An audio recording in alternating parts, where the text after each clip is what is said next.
What are you going to take to a deserted island? Me? 3 things. What are you going to bring? My family. Can't leave them behind. You just going to let them die with you. That's nice. Don't want to leave them behind. Well, they could survive and have a wonderful time. Find a They'll nice survive new with me. man, move on. You mean? What? It's not very nice, is it? Nice. All right, bring the wife and the everything else. Right, bring it along. Food. Food. Yeah, to feed them. And water. You're an idiot. Oh, What's your God. 3 things? I don't know. Let's go. Me makeup. When would I bring me makeup? I don't know. Jesus, it's been a while since we cast it. No, like Swiss Army knife. That'd be 1. Let's say a lighter. 2. Got to cook Got no things. 6. Bad for you. Wouldn't do that anyway. And so what would it be? I'm trying to think. Final thing would be like water would be good, but it's not an endless supply, right? So this is the desert island with nothing on it, is what we're saying. Oh no, not nothing on it. You know, you got local fauna maybe, and You need like knives and stuff, wouldn't you? Yeah, For to, like- cooking and catching food and stuff like that. Then I've never really thought of it. It's not a topic of discussion at home with the wife. well, I mean, if you tell her you're dragging her with you, she probably wouldn't be pleased either. If I were to by take the you out of way, the house now, It's a put you nice on a desert holiday. island, what would you take? Not like- my husband. No. I'd take car. No, Yeah. you wouldn't, love. No. Oh, it's a big island, nice road. Basically describing Malta right now, aren't I? Lovely place, that. I won a holiday there once, believe it or not. You won a holiday. I won a holiday How'd for my you old win a job. holiday? Fixing printers, I won Well, I know what you did for Richard. The amount of times you bring up that you fix printers once in a while. I won Dear the Lord. holiday by fixing printers. Oh, I remember you said it. Had a competition who could fix the printer the quickest. Let me Okay, have this wait. moment. If you're on Sanhok, what would you bring? Sanhok is there. There's no other players. No one's going to murder you. What would you bring? Because there's some things there, right? There's Bloody some big knife. bloody big knife. Yeah, Right. chopping down trees and Got stuff. it. Yep. A gun I feel like with ammunition. yeah, but you can't just carry like you don't have a truck of ammunition. Well, at least 10 bullets. That'll 10. do. All right, we'll go with I'd say lighter. antibiotics. Lighter's really good. I'd say lighter, knife, and maybe like antibiotics or like, you know, a little first aid kit or something. With bandages and stuff in. Yeah, Something. yeah, Antiseptic wipes. Bottle of Dettol. Any of you got any ideas in chat? Help us out. What would you bring? The circle's not on Sanhok. It sounds Coach. really, really bad, but A my boat, one yeah, thing that I get it. despise traveling, I miss my pillow. This is like my You pet do hate. get proper annoyed about it. I invested in expensive pillows, and I've never been able to find anything that's even come close to giving me a decent night's sleep. Lighter, chicken in a pan. Nice, I like that. What happens when the Magnifying chicken's gone? glass instead of a lighter, that's smart. Oh, I didn't That's think of smart that. because you could do the fire and everything and that doesn't run That's out. deep. That's like meta. What happens if there's no sun? I said Sanhok! Global warming. There's no sun, global warming.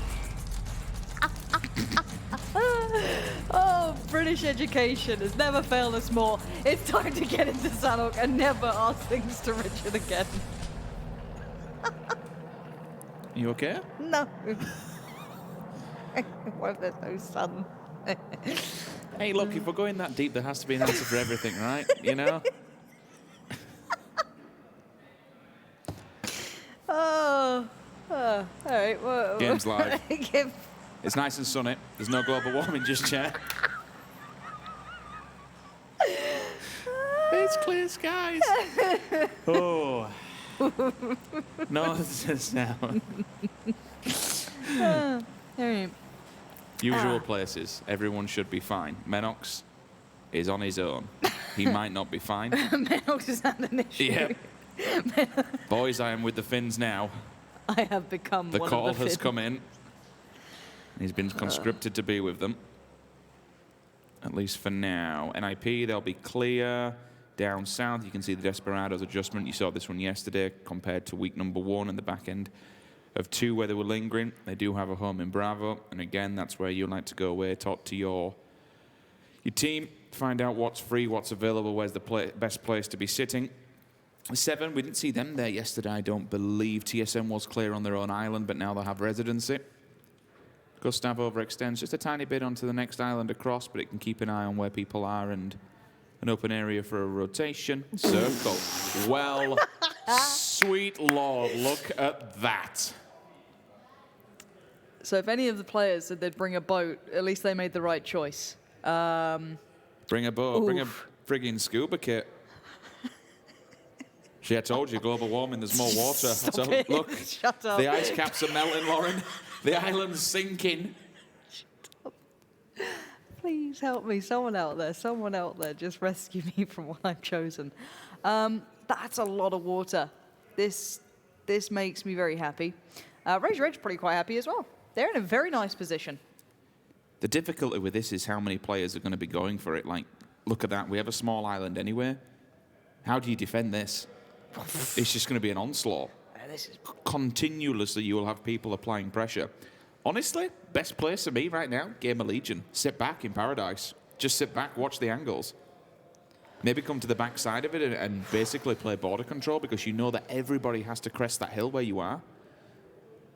Good God, that's a really nasty crawl circle. I'm a big fan. I like it. Yeah, no, why not? I mean, eventually it will move away from water, so it will be eventually fine, but it's so brutal. This is going to be a massacre of a game. I wonder if TSM actually decide to go and get a bit greedy and maybe camp that DA, bridge.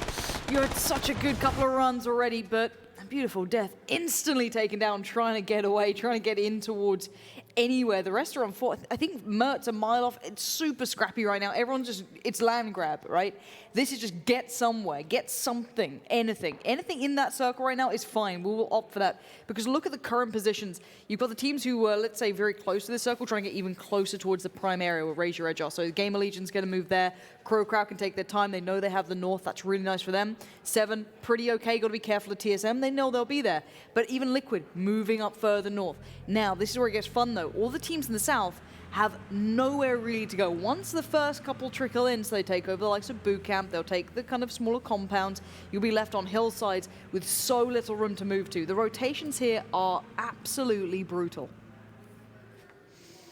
That's why everyone's moving early, just to be able to get some kind of foothold on it. There'll be very limited cover. Everyone's going to be just knocking on doors, asking for some kind of residency. Eventually have to start paying rent. TSM pushing up on to 7. I don't actually know what 7's idea is. They are in the corner of the island. Are they going to look for a boat and then maybe try and rotate in the water? They've got one. There is a boat right on the end of that. That'll be interesting, because I honestly think they die in the water doing that. You've got CrowCrowd who are playing coastline on the opposing side. They're going for the boat. Cameraman, can we please get a quick look into 7? They're actually boating it. Well, the thing is, they should be safe. There's no one actually close enough by. They can just beach up on the other side. They're pretty good. They should be perfectly fine.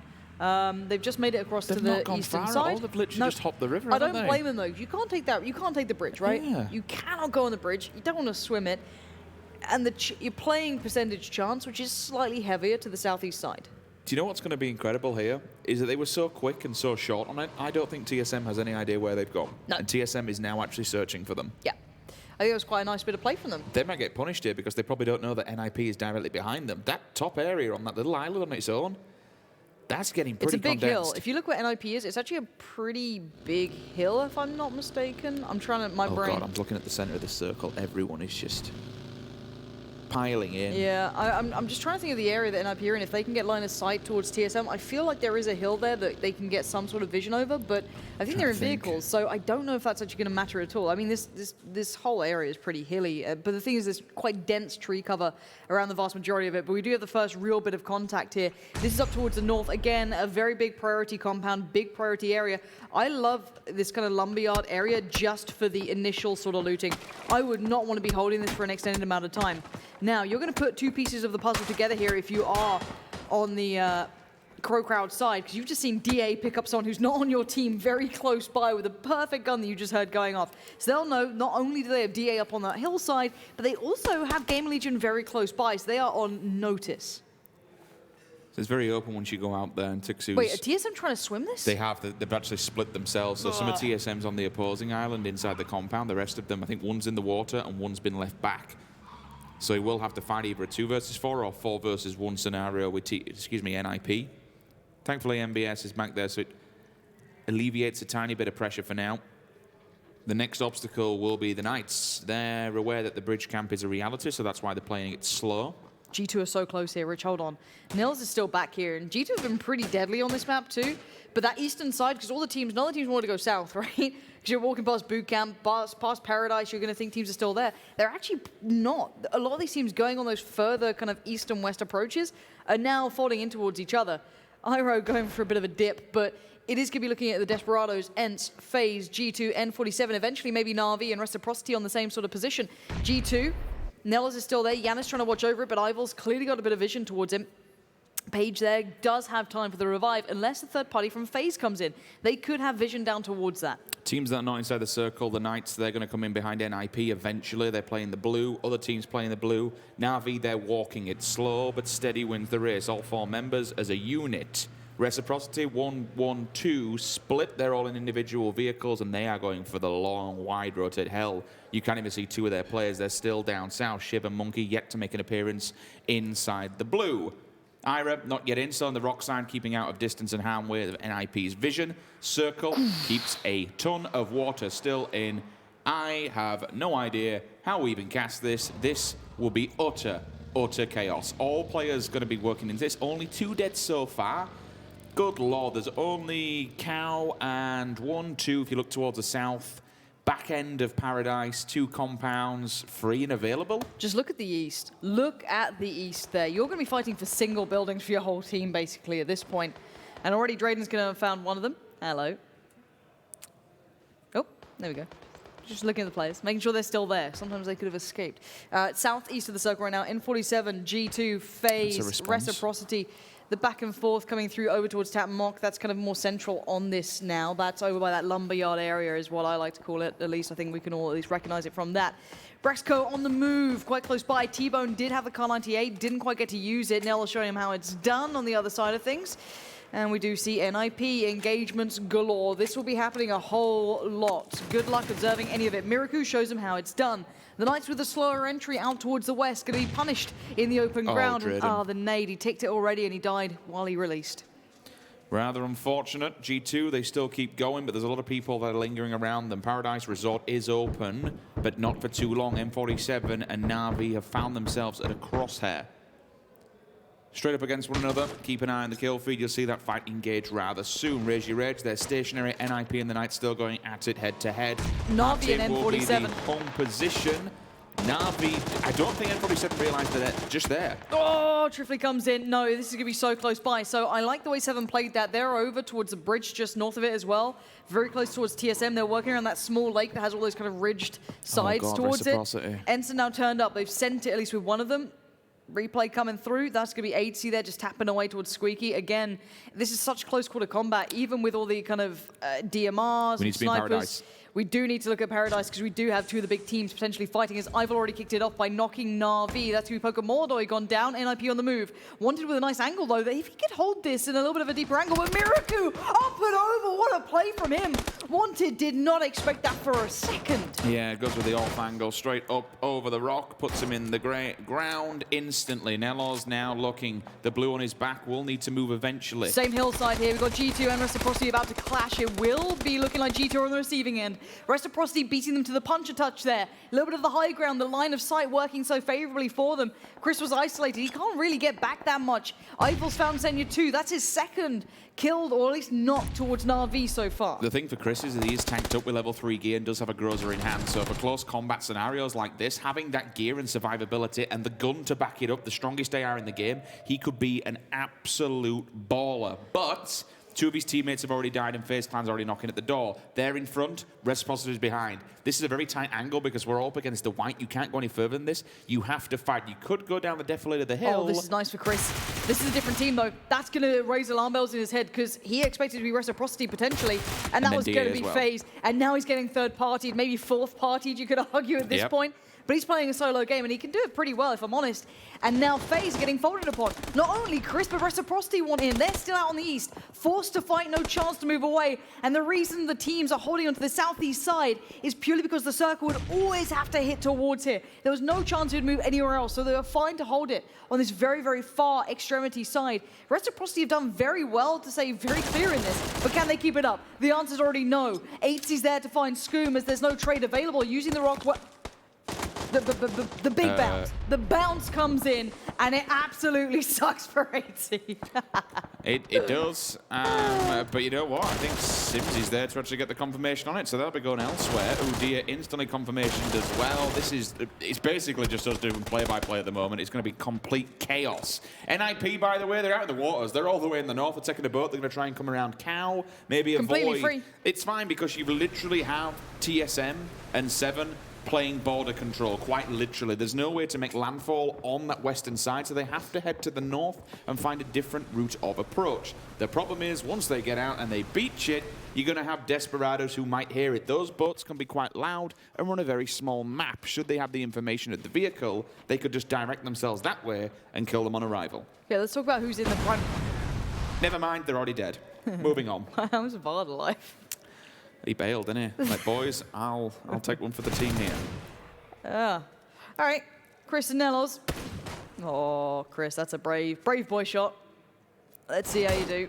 I suppose you can peek when you've got the level 3 helmet But look on. at his positioning. Look at the minimap right now. He is being the world's biggest gatekeeper, the world's biggest pain in the ass for his Reciprocity. He's going to funnel them in towards his teammate NELLOZ, who's holding down towards the other side. So CrzyZZ gets the kill, but the damage was done as well by NELLOZ. Reciprocity kind of got caught up in all the battles, all the fights, and now G2 readjusted, held the line, and again, CrzyZZ, time after time, we know how good this guy is. You show a little leg, my Lord. He will take it all day long. Shiv goes down, Monkey now left standing. mxey's not going to get in the action. He's already kind of behind the hillside. NELLOZ spots out Monkey. They now know the position. How does CrzyZZ respond? Does he find an angle? Monkey's trying to fight back, deny CrzyZZ. He's got a bit of safety from the other side from NELLOZ. He's trying to work on that, trying to keep that denial on towards his left side here, try and focus towards CrzyZZ. That's the best plan, but zero utility. And I don't think he's quite in the circle yet either. You can see what CrzyZZ is doing instantly, just checking every single corner. It's cycling the weapons between up close and personal, and then the long engagement. The M4 will be used to try and tap fire at distance. The Groza, just basically the welcome wagon. Oh. The pre-fire gets the job done. Can he find the second? If he does, that's just basically the 1 versus 2 confirmed and keeps Reciprocity in this. Okay, it's only by 1 man, but Monkey's been in a mission so far this season, or this phase. CrzyZZ is calling all of this, Rich. As much as Monkey's... Wait, that was a third party. You got Na'Vi now pushing NELLOZ. This is big. Monkey knows it. Oh, can he connect it? He's so desperately wanted them. Now he's in danger. Monkey goes down, and mxey was waiting patiently in the wings. A really nice attempt. CrzyZZ was relaying a great deal of information throughout that as he was knocked, but now the circle moves. And that's a bit of a shift too. That's moved away, way further down towards the southwestern side. Raise your edge, Team Liquid. 7 and TSM about to clash for very prime, big territory. Everyone's just going to try and run to the center as fast as humanly possible. There's nothing else really they can do. TSM and 7, it's been a fight that's been going on for some time. They did drop on the same island near enough. And the bombardment continues. TSM, though, third party, fourth party, fifth party, whatever you want to call it. Every single angle, you need to make every single bullet count, because if you don't, someone else will be able to steal it. Thankfully, where they are, no one is else around that fight. But another fight that's still continuing to go down, and has gone down in such a big way. CrowCrowd and GamerLegion. We have damage on both sides here. Oh, there's a big answer, isn't it? And TSM stemmed the bleed. It doesn't look like they could. Actually, no, Iroh, I think, came in the end and actually cleaned things up, knocking Edelweiss there. So that's 7 gone down. Maybe a bit of a recovery for TSM. Was 2? Could he get the res onto multiple there then? We'll fight anyway. I don't think so. I think he might be able to get 1 up, and it just should be him and Michael at this point. All that aside, CrowCrowd hold a really nice bit of ground. They could get caught off by Desperados.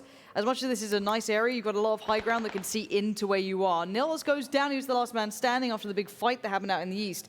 DA on the move in, the remainder of FaZe as well. N47 to hold the eastern front. The south side now being crept upon by Na'Vi, getting closer towards Team Liquid, who are right next to Raise Your Edge. A lot of these teams are very close by.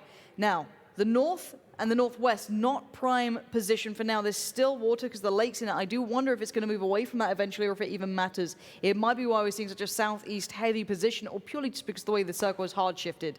GamerLegion have been left with scraps. They're down to 2, but they do hold the other side. Sixmo, nice spray there towards mxey.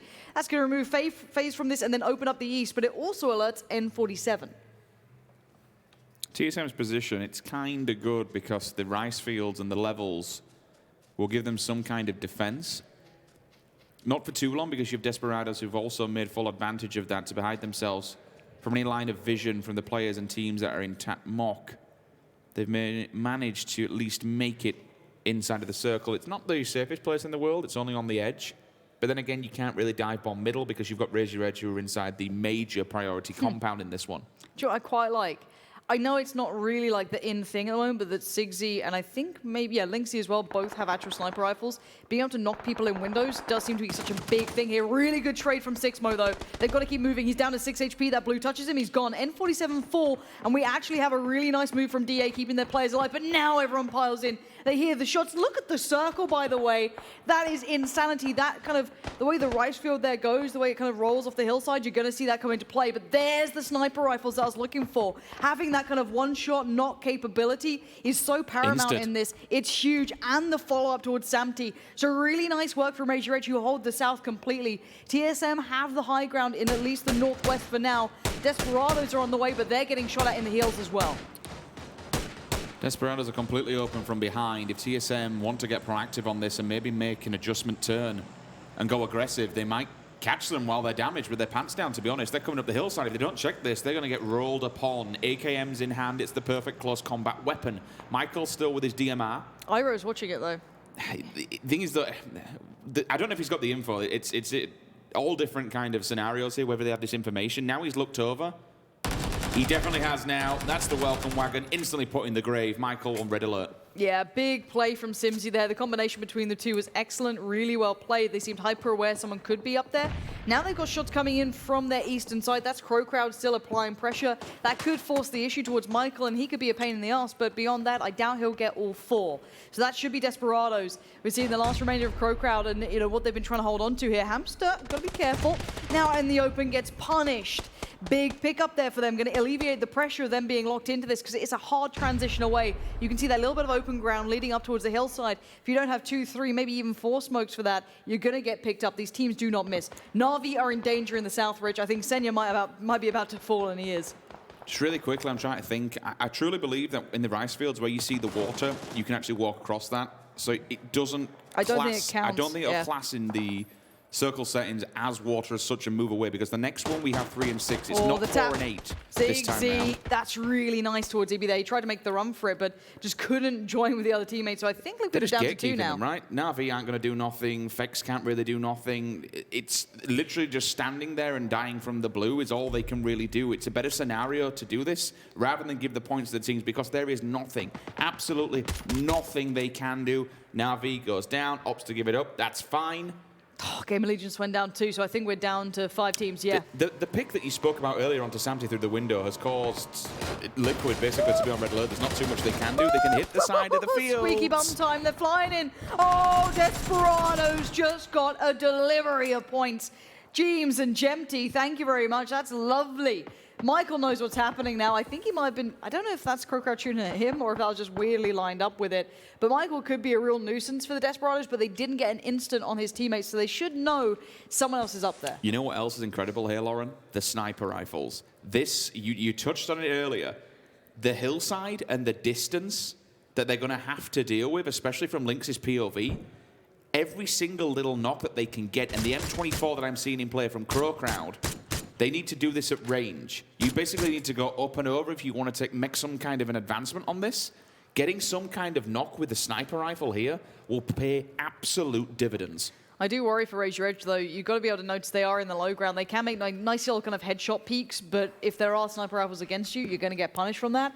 CrowCrowd are in the middle, which does mean the Desperados are a little bit annoyed by that because CrowCrowd are completely funneling towards looking at them. So if the Desperados wanted to move south, they'd get caught up by that. And this is why proning is actually really hard to see in this, by the way. If you've ever played this area out and you've actually taken fights, it's very hard to see prone players. So Michael's going to be playing this very slowly as well. Razor Edge and Desperados will be willing to fight each other as they have additional members to be able to kind of fight with. Ooh. Nice shots from Colamenta. That is some very precise work. Circle generally goes to the head of the players. Poor old Michael's like, well, I guess I'll just keep on snaking and working my way through. But again, with how the circle is, he shouldn't have too much. Never mind, he's dead as well. 4 teams alive, 2 from CrowCrowd. Excuse me, 3 teams alive. 4 members up, both on Desperados and Raise Your Edge. For Desperados, sometimes we've seen them bottle these end scenarios. They don't have the best terrain to work with in the world. Certainly, Raise Your Edge has been proactive and moved early. And more importantly, they have CrowCrowd that are kind of keeping them at bay down below. They're quite scared and they don't have the information. That's why these grenades will come out, try and find something. You're throwing completely blind here. You could say, yep, great, if we get something fantastic, but essentially you're just using them blindly and potentially wasting them. Yeah, hopefully we can see it from the other angle. Looking free cam at Raise Your Edge towards the blue isn't going to help. Lynxy with a good tag there. That looked like it was on, but again, this is tough. Temi definitely got a vision on towards SIMSY. This could now spur on the hit. This should spur on everything. SIMSY instantly flushed as well. Raise Your Edge need to push this too. 60's position is really nice, using the low ground well there. Completely safe from Desperados if that smoke's still up. He can isolate these players here. Oversteps, gets punished. Now they're open towards it. The blues on the back, Desperados need to move. CrowCrowd are getting all the attention. Raise Your Edge, you're actually kind of staying away from this. Calvin Klein's taking out one of them. There's still one left alive here though. Now they're swept out. But that was at least 1 casualty in there. Now we got to jump on board with Raise Your Edge because surely they're going to push forward to this. Surely there's only 1, maybe 2. TomiL has to go big. He can save the day. A quick kill is big, but can he do any more? 60's done enough damage by taking down 2. He clicks on the headshot, goes for the open, gets the second headshot, swings around. It's a good effort. It's valiant, but it's not good enough. Raise Your Edge with the man numbers advantage. They sweep, they clear, and they get the job done. They pick up Sanhok on day number 2. You can't argue the drop for them was very, very good. The circle was very kind, but they played it out well for Raise Your Edge. But TomiL there was a second one, I believe. That was 2 headshots, right? Back to back. Yeah. What a swing. Just be able to keep that HP so high coming into that, I guess, second and third fight. Whew. But still, nice little game there. I've got to say, Sanhok, look, I know it's a bit mad, but circles like that do make it fun. Well, this is why I seriously think that PUBG should consider removing the land ratio from Circle 3. Like, just let it go, let it do whatever it wants. Circle 6, it'll sort itself and it'll bring itself in, but making it a bit more wild, make it a bit more interesting, keep the boys on the toes. Yeah, wouldn't mind that at all. Raise Your Edge, though, happy with that, I'm sure. Picking up a good couple of points, but Desperados, the kills were great from them as well. Don't forget that. Anyway, enough from us. Let's hear from the boys down on the floor. We're heading over to Raise Your Edge over here after their chicken dinner win. Gents, unfortunately now, I'm just going to hand the mic to whoever's unlucky here, because I know sometimes these interviews are not what you want to do, but we're just going to have a little bit of Russian roulette. Let's chat a bit about how this went down there. What were your feelings when you saw where the circle landed right at the start? Finally. Literally, like, we've not had one north circle. We've had them in scrims, but we just never get north circles. It seems like we've only had southwest circles, so those are the ones where it's kind of hard for us to do anything. And we finally got the north circle, and we won it, so that's just good. I'm just happy. This is what's kind of funny, though, because if I'd had to interview any other team, obviously the question would be like, how did you adapt your game plan? What did you change? You guys were pretty much like, this is working out for us. I mean, we could have done a lot of things there. Like, we had a lot of options. We could have took a lot of greedy splits, but we just thought if we had that compound and we were all 4 there, eventually we could use the ridges above us to win the game. And it was such a north circle that it was most likely going to go into those ridges. So when it did do that, like, we didn't get any kills in the start because obviously you're not going to get kills like that. But in the end, we just played it safe, and we only got 6 kills, but that's all you need, really. Final question now. You've moved into a space where we're kind of like midway through the competition. Do you think that some of the new members have adapted? Do you think the team is feeling good moving into the second half of Phase 3? Yeah, I mean, we're still feeling good. Like, we had a really rough day yesterday, and we had a really rough start today with the Miramar games, but I mean, none of us is feeling down because of it. Like, we were all feeling really confident. We had a really good start to this phase. So I think everyone is just really hyped up, confident, and if we have a bad day, we always bounce back. So, fighting talk there. If we have a bad day, we always bounce back. Raise Your Edge taking the chicken dinner. Let's head on over to the desk and see what they have to say.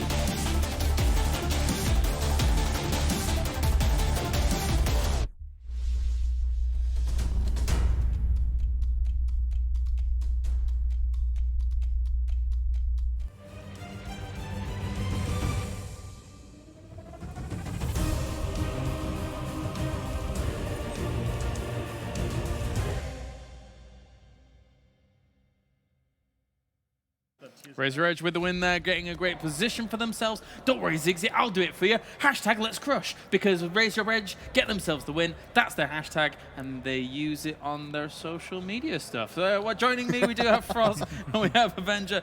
Gentlemen, Razor Edge. They said it in the interview there with Zigzy. Very eloquently spoken, by the way, Zigzy. So, a great interview from him. The circle came to them, and finally they got the opportunity to be able to kind of flex out in that position a little bit, be able to kind of ruffle their feathers and get things going. Yeah, I mean, as Sixy said, they wanted to take it slow, play all together in compound. I mean, it was the right play, I'd say, because you know with that first circle, there's going to be so packed over there. Yeah, also, as you said, they could have played greedy. They decided not to. They decided to stack together in just one compound. Yeah. And also, they read the circle extremely well, played after it. You don't want to play on the southern side of the road there when it's that northern because of the circle settings, how they work. So they prepared that pretty well and how they were able to kind of come out at the end, kind of explode and also take a lot of kills. They managed to get the right amount of kills considering kind of how passively they played towards the end. In the first circle, we literally had like 40 teams on the east side, 2 teams on the west side. And I mean, that comes down to how Razor Edge were playing, that they were playing it safe, playing it together in the compound. That's the right choice. No matter if you're going to do a split, you're going to get crashed by another team because there's not enough space. Let's be honest though, with the first circle, going into the second circle, etc., we had fantastic debates here because the circle presents very difficult problems for some of those teams that are nowhere near the circle, having to come in, and obviously we were extremely enjoying it. And this is PUBG. It's all about adapting. You're going to adapt on the spot, making sure that you can play no matter what circle, whatever happens, you need to be ready for that.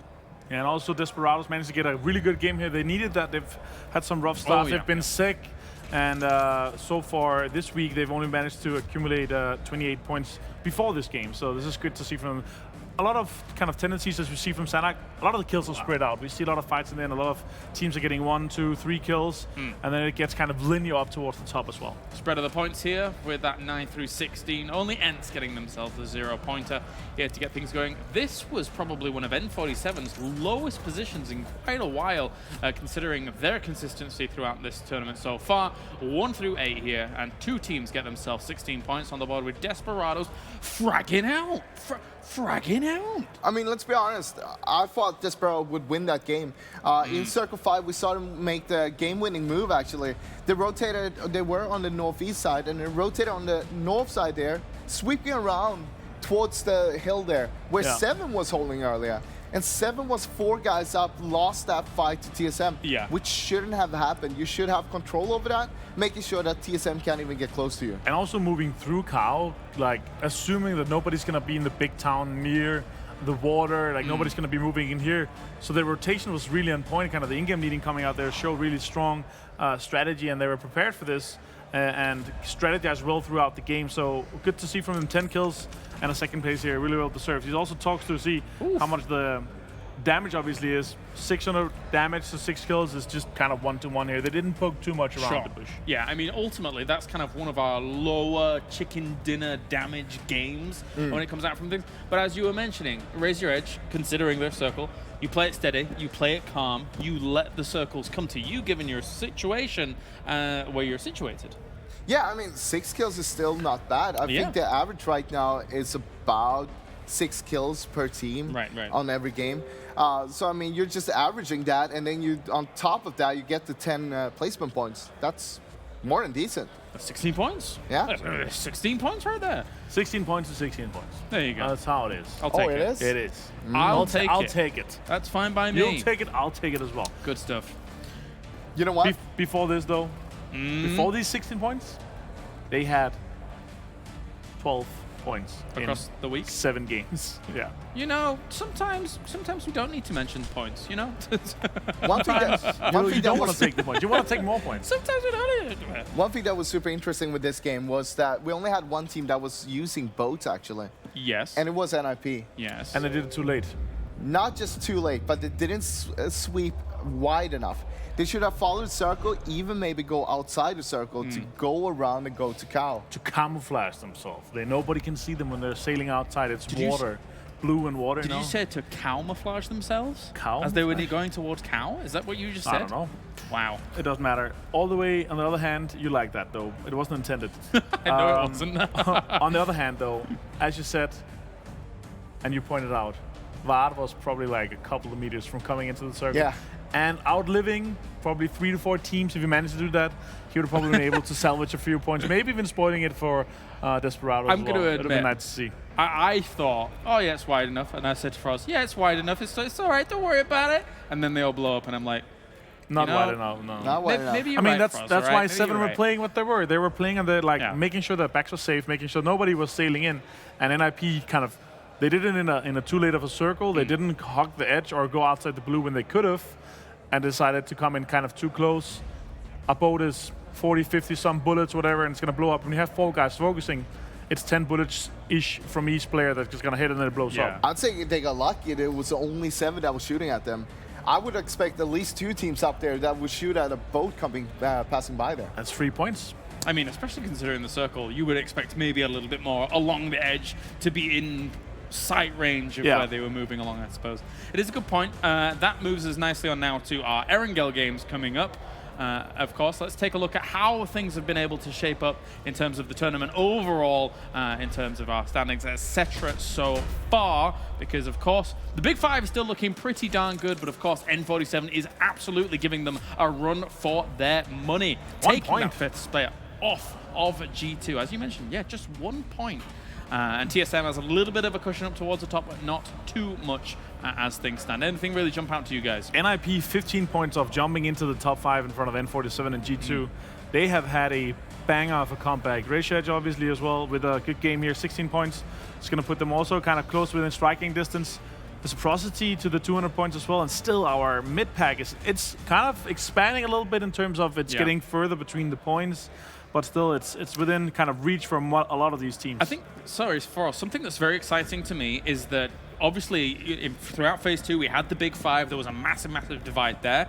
This phase, that divide is not there. There is ample opportunity for 5th, 6th, 7th, 8th, even down towards 9th to be able to just propel themselves into that top 5. Well, we saw that shift happening about halfway into the phase, which will be very soon, but it's not really here yet. Sure. When we're halfway, we're going to see a little bit more of a divide there, I think. It's not going to be as close between all of the teams, but NIP, if they can make it up to top 5 this weekend, that means they jumped up from 12th place to top 5 in 1 weekend. That would be very inspiring for a lot of teams that it's actually doable. Exactly, and also what's really interesting, obviously, the points in terms of how close Ninjas, Ratio Edge, and Pittsburgh Knights is going to be in the global points. Like, it's going to come down to maybe how good they played in the last phase that might be giving those extra points to put them in the lead, and it's going to be extremely exciting to follow this. And of course, N47, if they can win the whole phase, the whole PEL here, they're going to make it to PGC, and that's kind of their only chance right now. It's slim, but it's there. Slim is the word. And they're going to be pushing down like a whole row of teams. That's going to be disappointing. 1 or 2 teams, because it's going to remove their chances to kind of put them in there. For sure, we have 2 more games coming at you today. Both will be Erangel, of course, as we have Reciprocity, Ninjas in Pajamas, and Raise Your Edge getting themselves the victory so far. Don't drop your pen, Froz. Calm down. I got a new one. You've got a second one. It's fine. He's always got a backup as Froz. He's a prepared man. And now, of course, as we say, we are going on to Erangel. Coming off the back of yesterday's Erangels, what did we have happening? We had FaZe and Na'Vi getting themselves the wins. So our far more established teams when it comes to the Big 5 actually get themselves the wins on Erangel. Do we expect that trend to continue here today? I mean, in tendencies, we do see some of our kind of more, like one of the Big 5 teams get more wins on Erangel. And last phase as well, we saw more than 40 games won by our top 5 teams. I think it was 46 or something like that. Out of the 96 games was won by those 5 teams only. So, of course, we expect these teams to get some more chicken dinners. And I really want to see Liquid get more. They've been kind of slacking behind. I also want to see N47 get one of those chicken dinners that they're lacking so much. We have 40 games in soon, guys. They're sitting in the top 5. They don't have a win yet. It's really impressive that they've been able to play so consistent. Sad to tell you that